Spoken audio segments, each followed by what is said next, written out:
Chapter 7 14 Dead Robins. Now that Rachel was famous, Marie decided to get Under the Sea Wind printed again.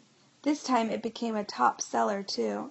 Having 2 books on the bestseller list ended Rachel's money worries forever. She paid all her debts and quit her job. She had a house built beside the sea in West Southport, Maine. In the summer she could write there in peace and quiet. Her front yard was full of wild flowers and sweet-smelling balsam fir trees. A few steps from her back door were a granite cliff and tide pools full of sea animals. Rachel could see both the woods and the water from the desk in her workroom. There she began work on a new book. It wasn't easy. Her best-selling books got many awards. Rachel had to give many speeches, though she was still nervous about talking to groups. She wrote out exactly what she was going to say each time so she wouldn't make any mistakes. Then she changed words and sentences to make her speeches sound even better. When the writing was just right, Rachel underlined or put stars beside the parts that were most important. That way she remembered to make her soft voice a bit louder. Whenever she could, Rachel traveled along the Atlantic seacoast, taking notes for the new book, The Edge of the Sea. Once she bragged that she and her mother had driven 2,000 miles in just a few months. Muffy, a favorite cat, traveled with them. They visited coral beaches in Florida, sandy beaches in North Carolina, and her own rocky Maine coast. Rachel wanted to know which animals lived where and why. The Edge of the Sea needed many drawings. Rachel asked Bob Hines, the fish and wildlife artist, to illustrate her book. Rachel had a close friendship with Bob, but not a romance. She said she never had the time for dating or for marriage. Her friend Shirley added that, with an elderly mother and 2 nieces to support, Rachel had a lot more family responsibilities than many married people. Bob joined Rachel, her mother, and Muffy in their wanderings up and down the Atlantic coast. Whenever he could, he drew pictures of the live animals Rachel found. Often when she was working, Rachel forgot all about time. She would stand for hours in icy cold tide pools in Maine, watching tiny animals. Sometimes her legs would get so numb she couldn't walk.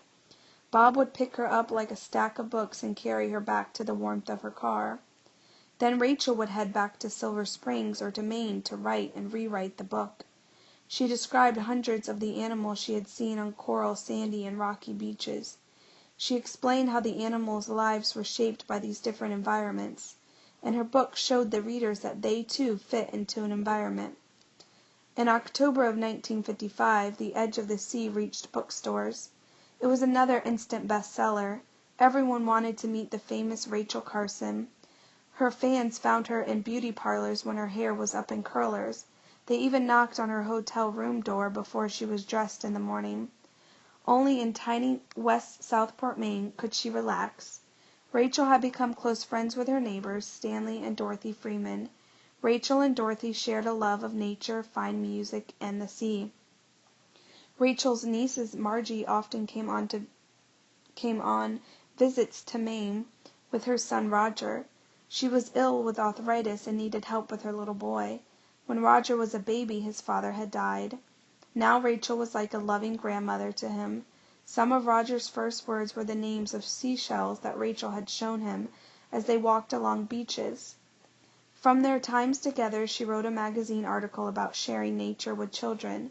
The most important thing for them to learn, she wrote, is a sense of the beautiful, the excitement of the new, and the unknown.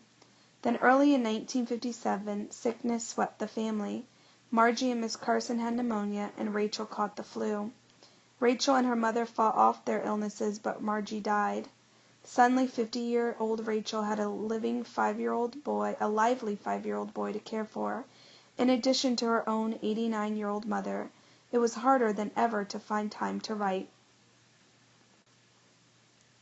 When the Freemans' grandchildren came to play with Roger, Rachel would lead them all down the steps behind her house to the ocean.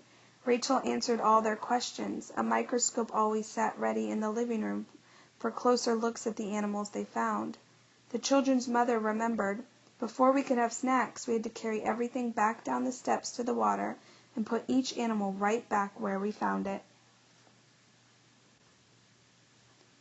There were fireworks shot from Rachel's rocky cliffs on the 4th of July, and many nature walks through the quiet Maine woods, but Rachel the writer was restless. The strain of family problems, fame, and her own poor health were wearing her out.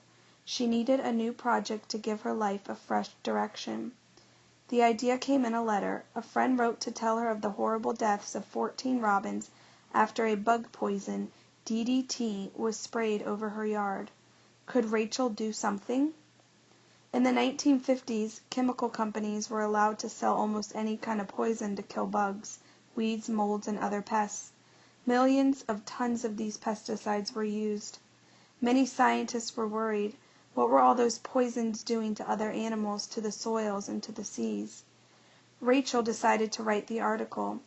No magazine would print it. They didn't think her facts were right. The chemical companies had told everyone that their poisons were safe. She had the government. Yet the more research Rachel did, the more upset she became. The poisons were spreading through the world, making people and animals sick.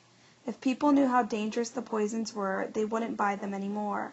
They would be angry with the people who made them and with the government that said pesticides were safe. The powerful companies that made pesticides would fight to keep her story quiet.